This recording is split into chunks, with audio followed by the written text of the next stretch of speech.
На фоне ультиматума Зеленскага Лукашенко тэрмінова пакідае Беларусь. У Москве істэрыка, а тым часам у цэнтру Віцебску выбухі, а на Гарадзеншчыне хімічная аварыя. І ўсю краіну ўжо з ліпеня чакае скарачэнне ільготных пенсіяў. З вас падабайкі, а мы пачынаем праграму «Белсат онлайн». Александр Лукашенко анансаваў сваю працяглую замежную камандзіроўку менавіта ў той момант, калі неўзабаве скончыцца тэрмін ультыматуму Владзіміра Зеленскага. Падчас сённяшняга дакладу ўраду стала вядома, што Лукашенко тэрмінова з'язджае з Беларусі і цалкам перакладае арганізацыю маштабнага форуму рэгіёнаў на прэм'ера Александра Турчына. Гэты ад'езд адбудзецца паралельна з экстраннымі перамовамі Лукашэнкі з Пуціным, на якіх, як ужо пацвердзілі ў Крамлі, будуць абмяркоўваць рэакцыю на нейкія дзеянні ўкраіны. Нагадаем, 19 чэрвеня Кіеў выставіў Менску жорсткі ультыматум цягам тыдня дэмантаваць на мяжы расійскія рэтранслятары, якія карэктуюць удары па ўкраінскіх гарадах. Інакш ЗСУ знішчаць іх самастойна. Незалежныя аналітыкі звяртаюць увагу, што на фоне рэальнай пагрозы сілавога адказу Украіны так званая планавая камандзіроўка Лукашэнкі і ягоныя тэрміновыя кансультацыі з Расіяй больш падобныя да спробы збегчы ад вострага крызісу і перачакаць небяспеку пад парасонам Масквы. Расійскія вайсковыя рэтранслятары, якія карэктуюць удары шагедаў па ўкраінскіх гарадах, могуць стаяць непасрэдна на дахах жылых дамоў беларусаў. Гэткая інфармацыя з'явілася пасля жорсткага ультыматуму Владзіміра Зеленскага, які даў Менску тыдзень на дэмантаж абсталявання. Калі Лукашенко праігнаруе патрабаванні, Кіеў гатовы знішчыць антэны самастойна. Украінскі вайсковы эксперт Александр Коваленко тлумачыць, што для гэтага ЗСУ выкарыстаюць дакладныя тактычныя і FPV-дроны. Беларусам ужо цяпер раюць трымацца як мага далей ад вышак сувязі. Хоць украінскі бок супакойвае і гарантуе, што не будзе біць па мірных грамадзянах цяжкой зброі, пагроза застаецца. У выпадку хібнасці або працы сродкаў радыёэлектроннай барацьбы дрон можа зваліцца проста на кватэры і галовы людзей. Істэрыка ў Маскве. Крэмль балюча адрэагаваў на ультыматум Украіны і яго падтрымку з боку еўразвязу. Кіраўнік расійскага МЗС Сергей Лаўроў перайшоў на адкрытыя абразы, назваўшы прэзідэнта Украіны Владзіміра Зеленскага фюрэрам. Маскву абурыла пазіцыя прадстаўніцы Еўракамісіі Аніты Гіпер, якая фактычна падтрымала патрабаванне Кіева прыбраць з беларускай тэрыторыі расійскія вайсковыя антэны. Лаўроў абвінаваціў Захад у спробе, цытата, «уцягнуць Беларусь у канфлікт». Аднак расійскі міністр унікае згадвання таго, што менавіта Крэмль ператварыў краіну ў свой вайсковы плацдарм, таемна размяшчаючы абсталяванне для навядзення шагедаў.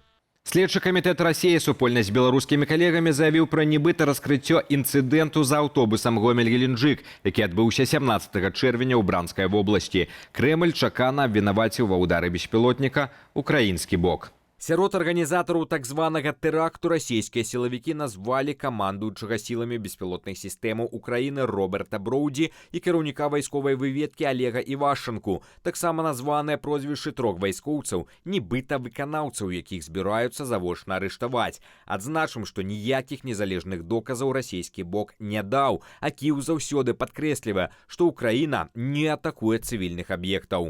Аб'яднаны пераходны кабінет Беларусі перадаў Міністэрству замежных справаў Украіны маштабную справаздачу аб сістэматычнай падрыхтоўцы рэжыму Лукашэнкі да вайны. Намеснік кіраўніцы кабінету Павел Латушка уручыў міністру Андрэю Сыбігу 30-старонкавы дакумент, які фіксуе поўнае пераўтварэнне Беларусі ў вайсковую платформу Крамля. Дэмакратычныя сілы вылучаюць 8 ключавых прыкметаў мілітарызацыі краіны. Сярод іх афіцыйная легалізацыя прэвентыўных удараў у ваеннай дактрыне, павелічэнне вайсковых выдаткаў у 5 разоў, разгортванне расійскай тактычнай ядравай зброі і найноўшых ракетных комплексаў «Арэшнік». Справаздача фіксуе таксама і фармаванне паўднёвага аператыўнага камандавання каля украінскіх межаў, мабілізацыю цывільнага аўтатранспарту і жорсткі перавод медыцыны на вайсковыя рэйкі. Дэмакратычныя сілы заклікаюць Захад тэрмінова ўвесці прэвентыўныя санкцыі, каб не дапусціць катастрафічнага сцэнару. У Віцебску пачаліся маштабныя вучэнні МУЗ, дзеля якіх жыхароў гораду папярэджваюць пра магчымыя выбухі і стрэлы проста каля летняга амфітэатру. Сёння і заўтра ў абласным цэнтры абмяжуюць рух на праспекце Фрунзе і выведуць на вуліцы баявую тэхніку. Як стала вядома, гэтыя манеўры тэрміновая пераздача падчас красавіцкіх трэнаванняў у разгоне пратэстаў і затрыманні людзей. Віцебскія сілавікі атрымалі ад міністра Кубракова ганебную двойку, што выклікала кадравыя чысткі. Цяпер, на фоне татальнай мілітарызацыі і параноі рэжыму, рэгіянальныя міліцыянты спрабуюць выправіць адзнакі, тэрарызуючы мірных жыхароў з шумам і транспартным калапсам. У Менску працаўнікі міліцыі і МНС выратавалі жыццё падлетку, які спрабаваў скочыць з мосту. На вуліцы Ташкенскай намеснік начальніка заводскага РУС Іван Беладзедаў заўважыў хлопца за агароджай мосту над Свіслаччу. Непаўналетні быў у стане афекту і ўжо меў парэзы на целе. На месца здарэння аператыўна прыбылі нарады патрульна-паставой службы, ратавальнікі, вадалазы і медыкі. Перамовы з юнаком доўжыліся больш за паўгадзіны, але ён нікога не падпускаў. Выратаваць хлопца дапамог выпадак. Калі на мосце раптам згасла асвятленне, падлетак на імгненне адвабіўся. Сілавікі супольна з працаўнікамі МНС імгненна схапілі яго за адзенне і перацягнулі ў бяспечнае месца. З 1 ліпеня ў Беларусі нашмат больш жорсткімі стануць умовы выхаду на заслужаны адпачынак. Чыноўнікі радыкальна скарацілі спісы прафесію, якія даюць права на датэрміновую пенсію за працу ў шкодных і цяжкіх умовах. Адтуль выкінулі больш за 800 пасадаў, якія ў міністэрстве працы проста палічылі неактуальнымі. Гэта не адзіная ліпеньская навіна. Беларускія банкі абавяжуць збіраць звесткі пра геалакацыю кліентаў пры карыстанні тымі банкаўскімі аплікацыямі. Для платнікаў падаткаў на прафесійны даход уводзіцца мінімальны штомесячны плацеж – 45 рублёў. Акрамя таго, уладальнікі сабак пабачаць у камунальных квітанцыях новую графу падатку на гадаванцаў. Прычым шукаць незарэгістраваных жывёлінаў камунальнікі збіраюцца з дапамогу ветэрынарных клінік і паведамленняў ад суседзяў. Фіналам жа ліпеньскіх навацыяў стануць даражэйшыя рахункі за ацяпленне і гарачую ваду паводле новых тарыфаў.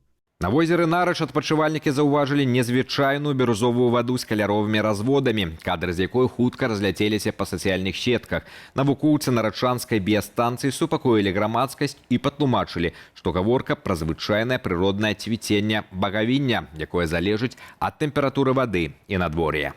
Спецыялісты падкрэсліваюць, з'ява назіраецца не па ўсім вадаёме, а лакальна ў прыбярэжных зонах, пераважна каля пірсаў і гідратэхнічных збудаванняў, дзе часова парушаны прыродны ток вады. У цэнтры Нарачы вада застаецца цалкам чыстай, аднак такое актыўнае цвіценне фіксуюць і на іншых азёрах раёну. У Беларусі імкліва расце попыт на вакцынацыю супраць клішчавога энцэфаліту. З пачатку года ўжо каля 6 тысячаў чалавек прышапіліся за ўласныя грошы. Бясплатна гэту працэдуру праводзяць толькі для групаў рызыкі, у прыватнасці для леснікоў, вайскоўцаў і ратавальнікаў.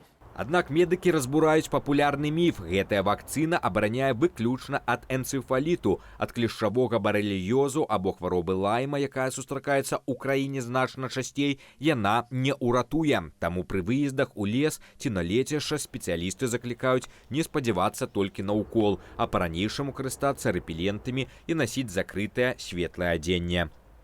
На Гарадзеншчыне выкрылі маштабную змову чыноўнікаў, якія спрабавалі прыхаваць аварыйны выцек 330 тонаў вадкіх азотных угнаенняў. Намеснік дырэктара аднаго з найбуйнейшых аграхолдынгаў у вобласці, кіраўнік падведамственнай структуры, уступілі ў змову з дырэктарамі 4 гаспадарак Лідскага раёну. Пра гэта паведамляе МУС. Каб схаваць надзвычайнае здарэнне, яны загадалі падначаленым фальсіфікаваць справаздачы і спісаць страчаную хімію як унесеную на палі. Страты прадпрыемствам перавысілі 270 тысячаў рублёў. За службовы падлог і спробу схаваць аварыю ўжо распачатыя 7 крымінальных справаў. На гэтым мы ставім кропку, ставьте лайки, подписывайтесь на канал. Гэта вельмі важна для прасоўвання аператыўных незалежных навінаў. Беражыце сябе.